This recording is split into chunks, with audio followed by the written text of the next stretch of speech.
at the moment, but hopefully everyone can see me. Beth here from Access Paranormal for this week's I Want to Know, which is a very interesting subject, which is all about the possibility of a negative spirit connecting onto a positive spirit.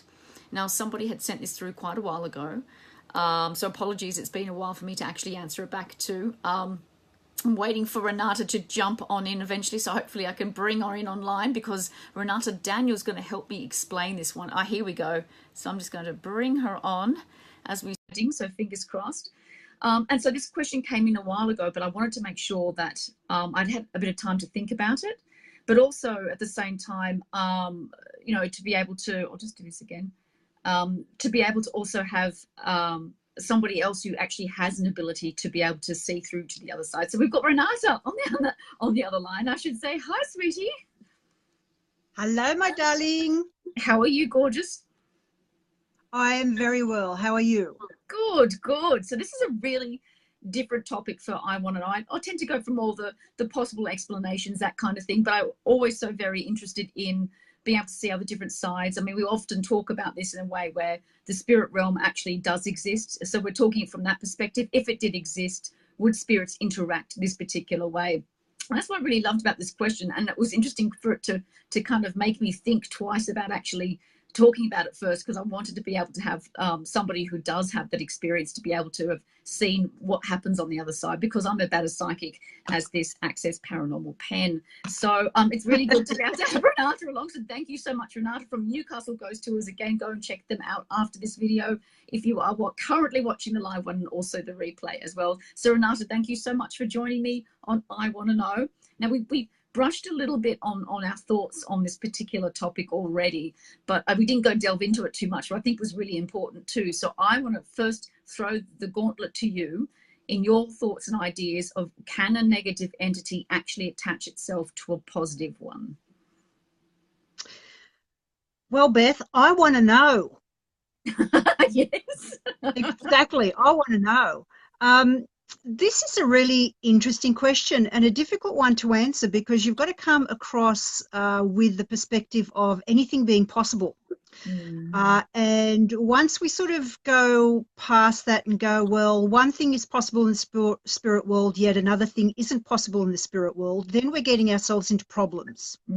Now, if we look at it from the point of view of a medium connecting with someone on the other side, sometimes what happens is that the person that we're trying to connect with doesn't come through immediately, but seems to send someone else, as if someone is pushed forward. Okay. And it's like, well, you speak first, and then if it's okay, bring me on. Okay. So in that respect, you would have spirits interacting with each other like they do here. So there seems to be a communication on the other side.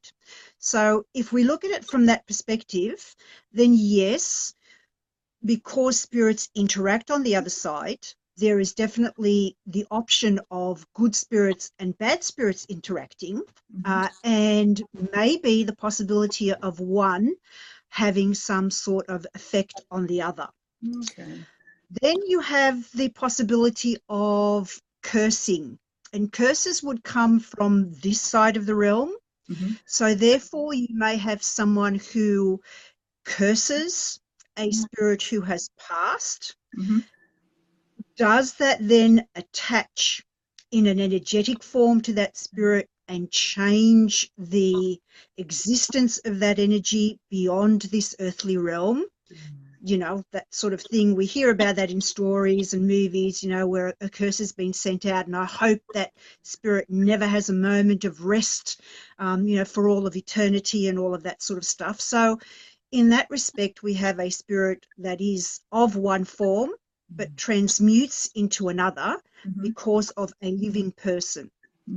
Third possibility is that we have the option of an energy that is not human and never was, connecting itself to a spirit on the other side. Okay. Is that energy connected because of something someone has asked or a ritual that has been performed here? Or is there a wandering bad energy up there that is just looking to cause havoc and therefore attaches itself willy-nilly to someone or a part of an energy, a consciousness, that then changes it? Now, in all of this, we have to have the observer, which is one of us on here that is connected to someone in the other side who is observing the change. Because without the observer, we have no idea whether any of this has happened. It may well be. It's just like I don't know what's happening in Sydney right now. There may be people doing awful things to each other over there. I've got no idea. I can't see them, right?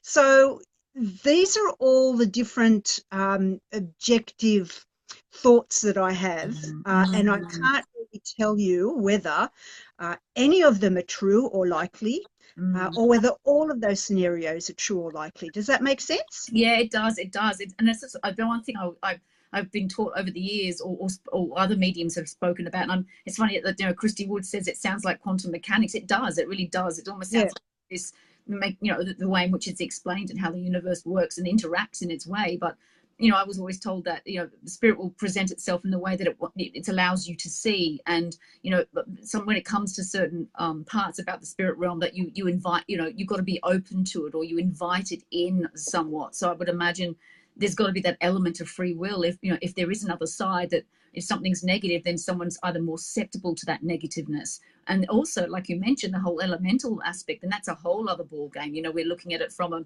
something that is perceived to have never actually have been human before. So then, okay, how does that interact with our world?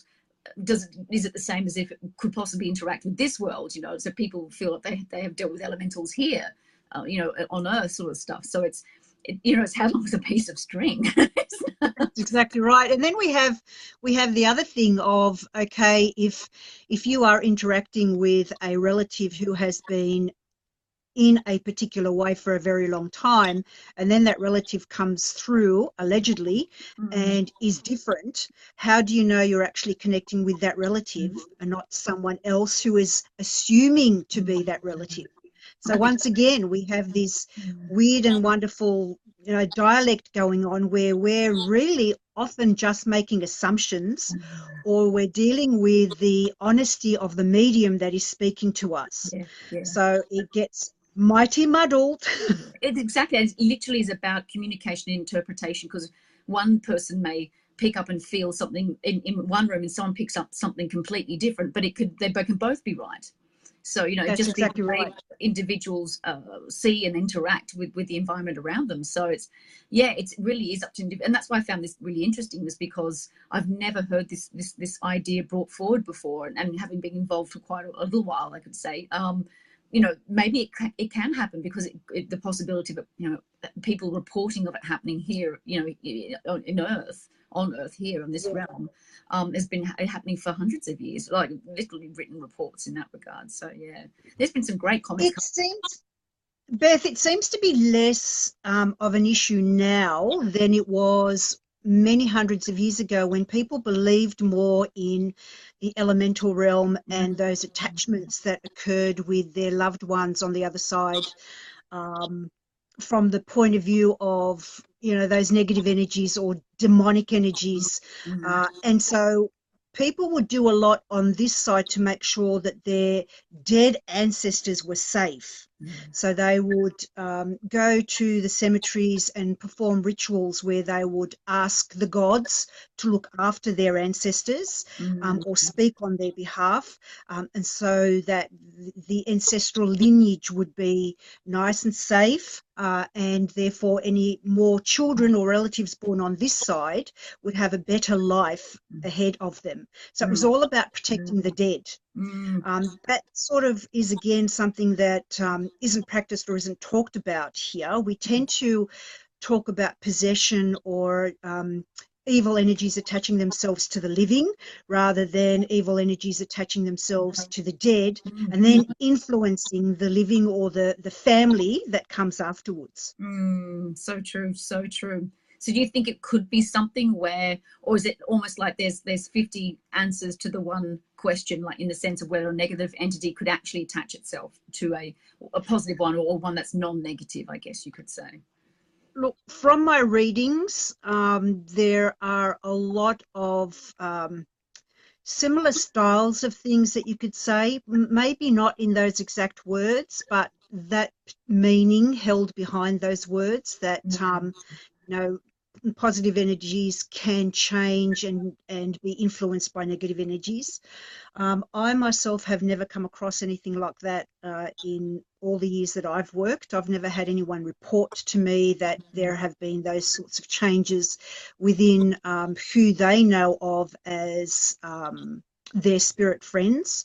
Another thing that might be something to consider is that if you do have a connection with a spirit on the other side, and it has been working in a particular way and then all of a sudden turns a little bit funny, it may be that you are not getting the message that they're trying to get through, and therefore they have just raised their energies to a point where they are making a greater fuss than normal so that you can pay attention to them.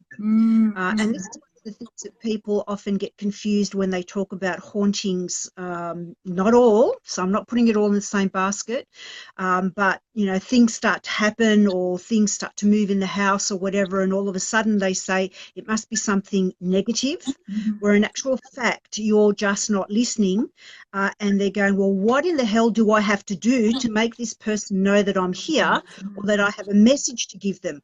I'll start throwing things around because they're just not listening any other way. Yeah, that's it. That's exactly it. And it's often, sometimes with cases I've dealt with, and I've worked with different mediums over the years, and they'll say, if we go to a location, then they'll say, you know, this energy wants to come through, this spirit wants to come through, but something is pulling it back and doesn't want that, or it's a negative man. And I mean, even when I was at the Rugged School Museum in London, a lot of people that have been following me for a while will know that I talk about that particular location because it was very iconic in the activity that I experienced.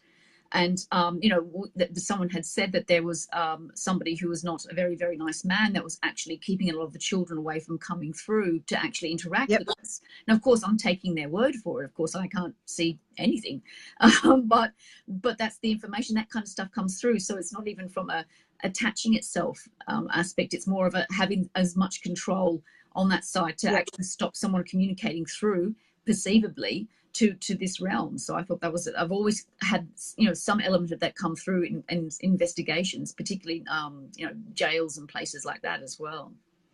Yeah, I had a similar experience a number of years ago where we were trying to help a child in spirit cross over. She desperately wanted to go to her parents, but there was an energy there holding her back and disallowing the communication between her and us.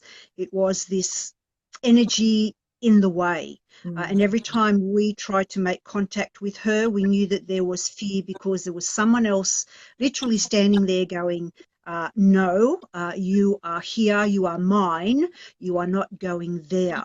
Because we were dealing with a child can be very much manipulated and scared, obviously, as much in the spirit world as in this world. And therefore, that communication had to be broken because this energy actually started to get quite violent in the way it was presenting itself. But again, we have this thing of a separate energy having a force on another energy, not possessing it. So I don't know whether that can actually work in the spirit world. You know, we are kind of really, we're really getting down to that point of how does energy work on that side? Is stored in a vessel in some way, shape or form where it can be manipulated, or is it free range and can do whatever it likes and take whatever form it likes? I can't answer that question no matter how much I try. I just still